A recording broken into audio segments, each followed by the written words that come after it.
ওনার 5টা অভিযোগকে 3টা কাউন্টে এনে ওনারা সাজা দিয়েছেন।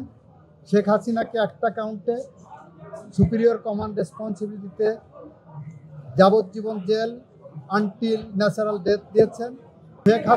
শেখ হাসিনা এবং আসাদুজ্জামান খান কামাল সাহেবের বাংলাদেশে তাদের সমস্ত সম্পত্তি ক্রোক করা হয়েছে, বাজেয়াপ্ত করা হয়েছে। শহীদরা ন্যায় বিচার পেয়েছেন, রাষ্ট্র ন্যায় বিচার পেয়েছে, প্রসিকিউশন পক্ষ ন্যায় বিচার পেয়েছে। সেই ন্যায় বিচার প্রতিষ্ঠা করতে যে সেই ন্যায় বিচারের মানদণ্ড হলো এই মামলার 2 জন আসামিকে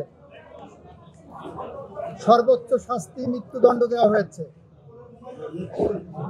একজন আসামি যিনি রাজসাক্ষী হিসাবে নিজেকে আদালতের সামনে উপস্থাপন করেছেন, সার্বিক বিবেচনায় আদালত তাকে 5 বছরের কারাদণ্ড প্রদান করেছে। আমরা মনে করি শহীদদের প্রতি, দেশের প্রতি, এদেশের মানুষের প্রতি, গণতন্ত্রের প্রতি, সংবিধানের প্রতি, আইনের শাসনের প্রতি এবং আগামী প্রজন্মের প্রতি দায়বদ্ধতা পরিশোধের স্বার্থে এ রায় একটি যুগান্তকারী রায়। এই রায় প্রশান্তি আনবে, এ রায় ভবিষ্যতের জন্য একটি বার্তা, এ রায় বাংলাদেশে ন্যায় বিচার এবং আইনের শাসনের জন্য একটি মাইল ফলক হয়ে থাকবে। এটা আমাদের কথা। সবাইকে ধন্যবাদ।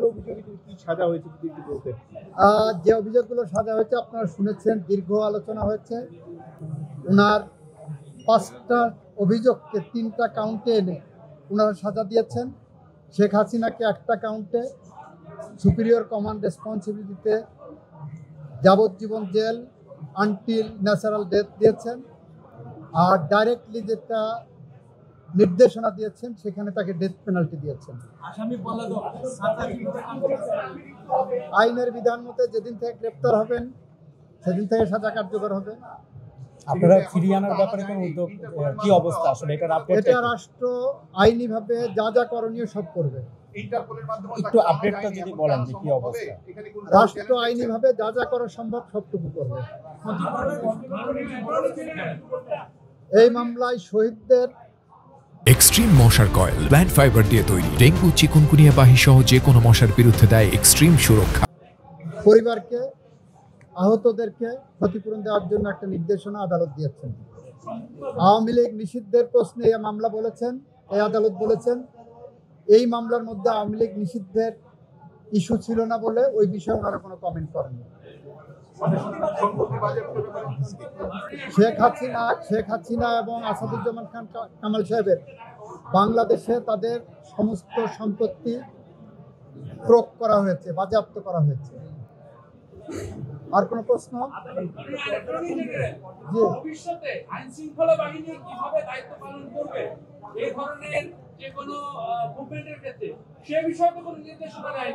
এই মামলার ওই বিষয়ে কোনো পর্যবেক্ষণ এখানে আসার সুযোগ নাই, যেহেতু কোনো অভিযোগ এই মর্মে কোনো চার্জ গঠন হয়নি বা সাবজেক্ট না, ইস্যু না। তবে এই মামলার মর্ম থেকে সবাই একটা বার্তা পাবেন কিভাবে দায়িত্ব পালন করতে হবে। রায় বাস্তবায়ন আইনি পথেই হবে, আইনসঙ্গতভাবেই হবে। বেআইনি বা আইনসঙ্গত নয় এরকম কোনো পথ সরকার অবলম্বন করবে না। পলাতক থাকা অবস্থায় আপিল করার সুযোগ বাংলাদেশে না বিশ্বের কোনো দেশে আছে বলে আমার জানা নাই। শেখ হাসিনা তো ভারতের বসে গণমাধ্যমের কথা বলেই যাচ্ছেন।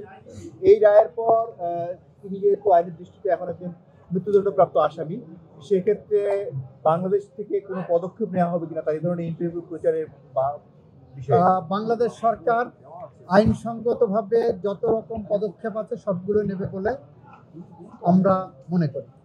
সেক্ষেত্রে কি রায়ের কপি পাঠাতে হবে কিনা, অথবা সরকারের হাতে রায়ের কপি যাওয়ার পর সরকার এই রায় কার্যকর করার জন্য কোথায় রায়ের কপি পাঠাবেন, কি পদক্ষেপ নেবেন, সরকার এটা আইনি পর্যালোচনা করে সেটা নেবে।